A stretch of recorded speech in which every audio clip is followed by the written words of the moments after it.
4 years ago, Barack Obama rode a 20th century rags to riches persona into the White House to become a 21st century American president.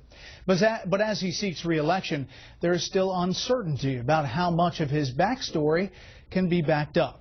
Correspondent Doug McKelway looks at a new and exclusive report following several months of investigation by a reporting team at the Washington Examiner. The Examiner investigation raises questions about some established narratives in the early life, school, and work of President Obama.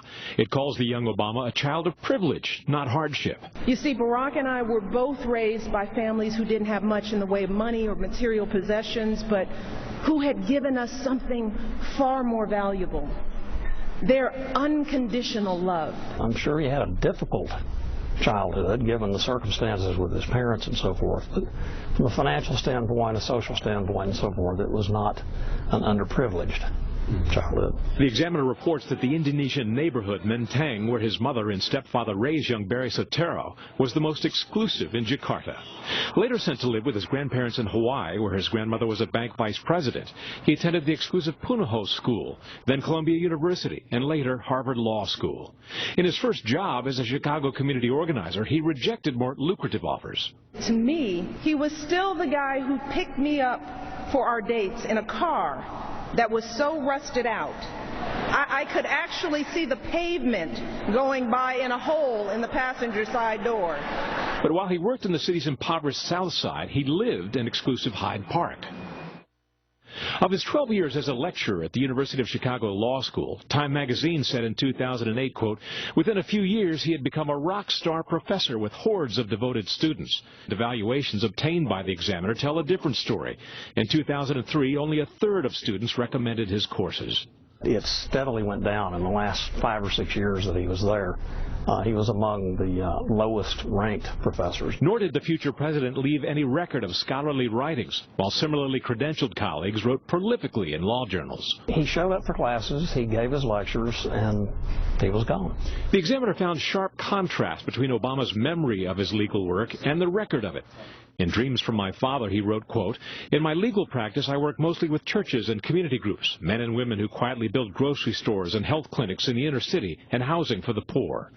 But this document, filed with the Illinois Secretary of State, shows the young lawyer represented some well-heeled clients. In one case, he represented a politically connected preacher and real estate developer, Bishop Arthur Brazier, who had failed to provide heating and running water to 15 apartments in the dead of winter. Obama's client had all the tenants forcibly removed from the building, yet paid only a $50 fine under Obama's legal counsel. For all of his critics on the right, community organizer Obama left many colleagues on the left disheartened by selling out to the Chicago establishment. The late radical journalist Robert Fitch, who specializes in urban politics, said, quote, what we see is that the Chicago core of the Obama coalition is made of blacks who've moved up by moving poor blacks out.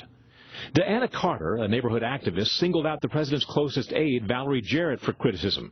Jarrett was CEO of Habitat Company, a low-income real estate firm that made millions of dollars in part by leveraging federal programs like the low-income housing tax credit with subprime lending to poor people. Carter said, quote, they were never interested in poor people. They would sell poor people a bill of goods. The developers would profit from it. The political activists and political candidates, like Obama himself, would receive votes and, of course, political contributions. And it was a win-win for everybody except people. We are 5 days away from fundamentally transforming the United States of America.